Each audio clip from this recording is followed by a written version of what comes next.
Tea sippin' Tomac is back. So I feel like I've made this exact video at the same time of the year, like the past 2 or 3 years in a row. We keep going through the same, I don't know if you guys have noticed that, but we keep going through the same, Tomac's back. Is he back? He's back. Tomac's back. Flowmac's back. Beast mode's back. That's what we're talking about here when we talk about, is Tomac actually back? I don't feel like anybody is questioning that when you talk about for one main event or for a couple of main events. Nobody's out here acting like Tomac can't go out there and win a couple of main events. You know what I'm saying? It's all about the, can he do it for the whole series? Can he do it for all 17 rounds? Can he stay in it like that? That's really the argument at the end of the day when you talk about, is Tomac actually back, or is he just, back for a couple of rounds? Okay? So that's my whole thing I want everybody to think about when we talk about this. Definitely let me know down in the comments what you guys think, but that's really the argument. Even last year, Tomac had his moments. He had his flashes of brilliance and his go out there and absolutely dominate in certain races. He did all that shit last year.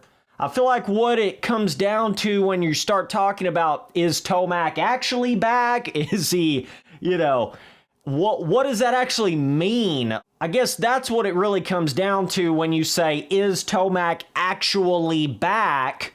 Of course, everybody's going to think that right now, and you love to see it. I feel like everybody and their grandma is an Eli Tomac fan, so, including me. It's kind of a weird thing, because like when some people say Tomac's back, I feel like all they're really saying is he can go out there and win a race. And if that's the way you're looking at it, then Tomac's been back ever since the Achilles shit, because he was able to win shortly thereafter that. But he hasn't really been back in the sense of like that same championship level favorite type dude like he was back in 2020, like he was back on that Monster Cowie. That's what I think of if you're going to say something like Tomac is back. That's the kind of shit I'm thinking of. Not just like a Tomac can go out there and win a race or two. That's not really Tomac's back to me. Tomac's back is like, that full-blown, like he is the absolute, by far favorite, dominant, nobody can touch him. He's on a whole nother level. Now ever since Jett Lawrence has come around in the 450 class, that seemed to be a bit of a challenge for everybody. I guess that's really the whole thing here at this point is this the first time that Tomac has just kind of straight up beat Jett Lawrence in a Supercross race where they both got a halfway decent kind of same style start, and they both were like pretty healthy? I'm pretty sure this is one of the first times that we've actually seen Tomac beat Jett Lawrence in like a head-to-head style sort of matchup in a main event, right?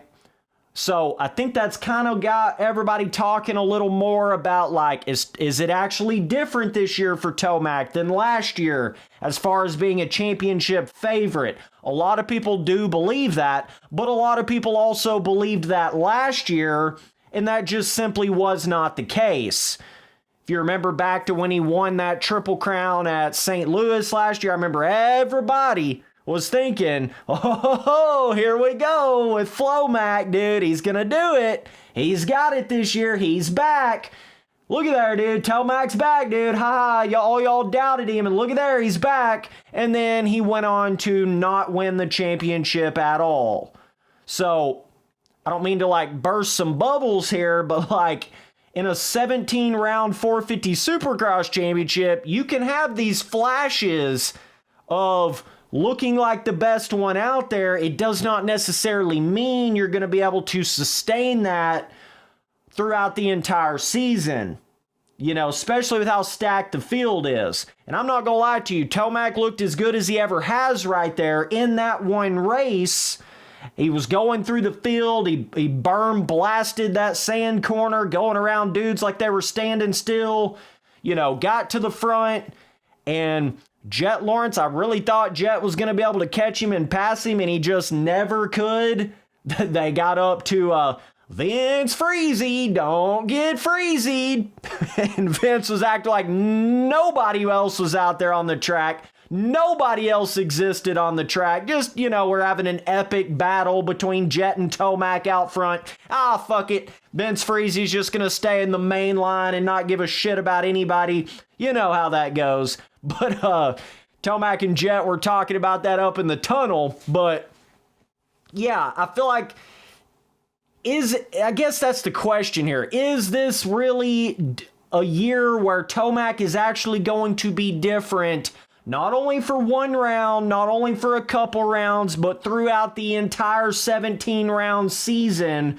Is he actually going to be that dude throughout that whole thing right there? Because he's going to have to be able to beat a guy like Jett Lawrence in the championship, or a guy like Chase Sexton or somebody like that. He's going to have to be that Tomac throughout the whole entire season. Do you see what I'm saying? I mean, it's, you know, yeah, you can say he's done good up to this point, but they've only raced 2 rounds. They've only raced 2 rounds. You don't really know shit about shit of a particular Supercross season until you start getting like round 6 or 9, you know. You don't really know. I've seen it so many years where you'll think somebody's going to do something, whether it's like a Roxon or a, you know, whoever you want to talk about, you know what I mean? But like, it's just a different animal. You start getting 5, 6 rounds, you get certain people start getting injured, certain people have weird little things happen that take them out of the championship, or have a couple bad races and they're so far back in points it don't even matter. You know, it's like, yeah, this is all cool that Tomac's got the red plate now. He's had 2 good races, good start to the season, but that ain't really telling us shit about if he's actually going to be on Jett Lawrence's level throughout the entire series, or if can both of them stay on the bike for the entire series. Because I feel like if Tomac goes out there and he wins a couple mains, you know, 2 or 3 mains, but he doesn't win the championship, I mean, yeah, that'd be cool, but like, I feel like at the end of the day, everybody would still feel like whoever won the championship got the better of Tomac, right? So that's what it comes down to for me. If Tomac doesn't win the championship, I can't really consider him being, you know, full-blown Tomac's back.